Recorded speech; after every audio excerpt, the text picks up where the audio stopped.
Have you ever really thought about how a nation is born? I mean, not just how its borders get drawn on a map, but how it finds its soul.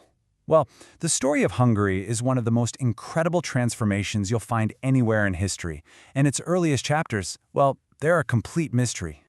So that's the big question, right? Where did they actually come from? Because in the 9th century, it's like they just appear in the middle of Europe out of thin air, these fierce, nomadic warriors speaking a language that sounds like nothing else around them. But their story didn't start there, not by a long shot. To figure this all out, we're going to have to play historical detective. And our main guide for this whole investigation is this amazing set of handwritten notes. It pieces together all the clues from archaeology, from linguistics, from old dusty texts. So come on, let's follow the trail. Okay, so the first part of this story isn't about a single place at all. It's about a journey, a really, really long one. An epic migration that took the ancestors of the Hungarians, the Magyars, across entire continents over hundreds of years. I mean, just look at this map for a second. This wasn't some quick move. We're talking about a slow, multi-generational drift that began way over in Asia, near the Ural Mountains. That was their ancestral homeland. From there, they just kept pushing south and then west, west, west, changing and adapting every step of the way. And this timeline here, it breaks down the key stops on that massive journey. Way back around 500 BC, they split off from their linguistic cousins. Fast forward over 1,000 years to 750 AD, and they're in a place called Livadia, living under the sway of the super-powerful Khazar Empire. A century later, they've moved again to Etelkos, the land between the rivers, and now they're right on Europe's doorstep. Each one of these stops was a total game-changer for them. You know, what's really fascinating about their time with the Khazars is this unique political system they picked up. It's called a dual leadership. So you had the Kende, who was this sacred spiritual leader, and then you had the Gyula. He was the military commander, the guy with the real political muscle. And this whole idea of shared power, it's going to be absolutely crucial for what comes next. So it's here in Etokos that the final supergroup is formed. You have the 7 original Magyar tribes, and they get joined by a rebel Khazar tribe called the Kabars. So this new super confederation of 8 tribes, they're united, they're restless, and they are totally poised to make a massive mark on history. And that alliance sets the stage for the next incredible chapter. The dramatic and pretty violent birth of Hungary right in the Carpathian Basin.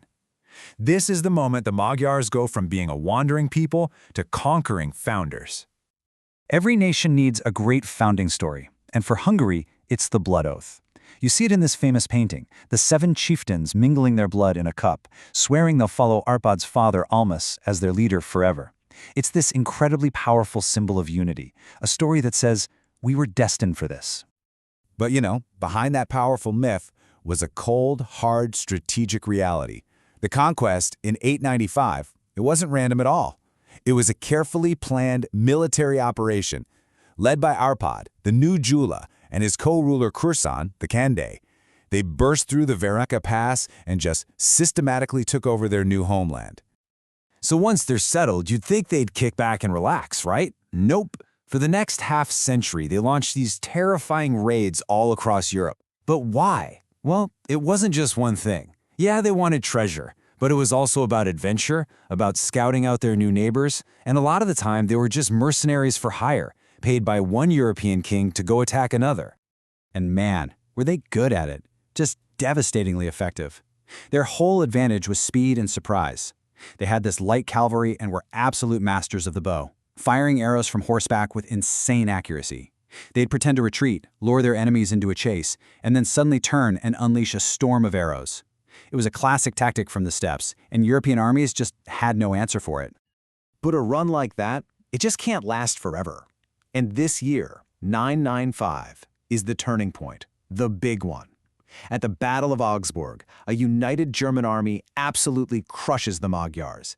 It was a catastrophic defeat. And just like that, the age of the raids was over.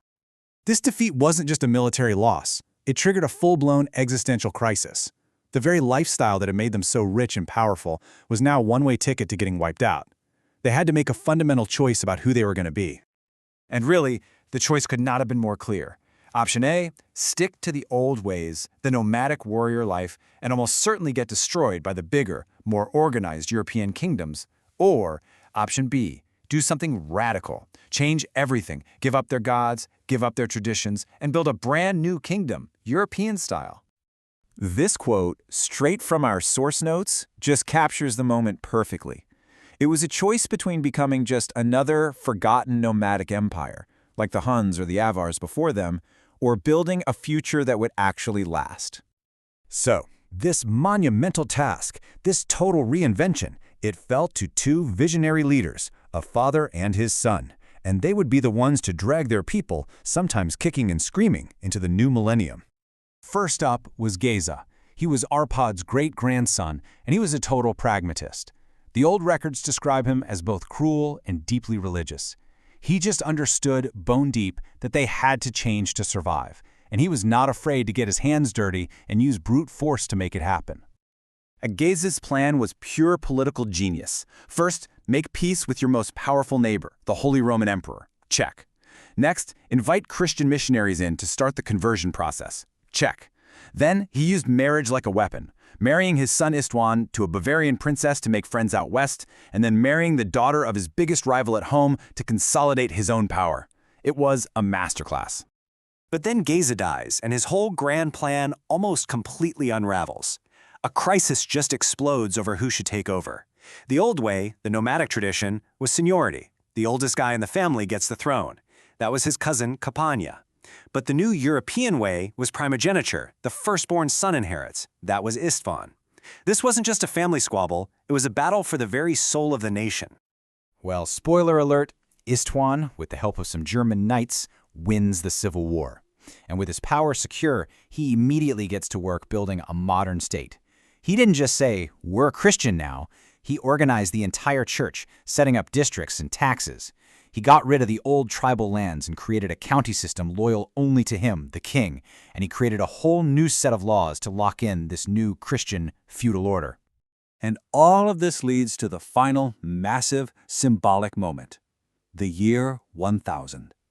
On Christmas Day, or maybe New Year's Day 1001, Istvan is crowned the first Christian king of Hungary, with a crown sent from the Pope himself. The old principality was gone. This was now the Kingdom of Hungary, a full-fledged member of Christian Europe. Just take a second to let that sink in. From their arrival as feared nomadic warriors in 895 to this coronation in the year 1000, in just over 100 years, they went from being the terror of Europe to a stable, recognized Christian kingdom. That is one of the fastest and most successful national makeovers in the history of the world. And this brings us to one last thought to leave you with. This dual identity, the legacy of the warrior from the eastern steppes and the Christian saint from the west, it's baked right into the DNA of Hungary. And it raises this really fascinating question that still echoes today. How does a nation that was forged in such a dramatic crossroads of cultures continue to define who it is?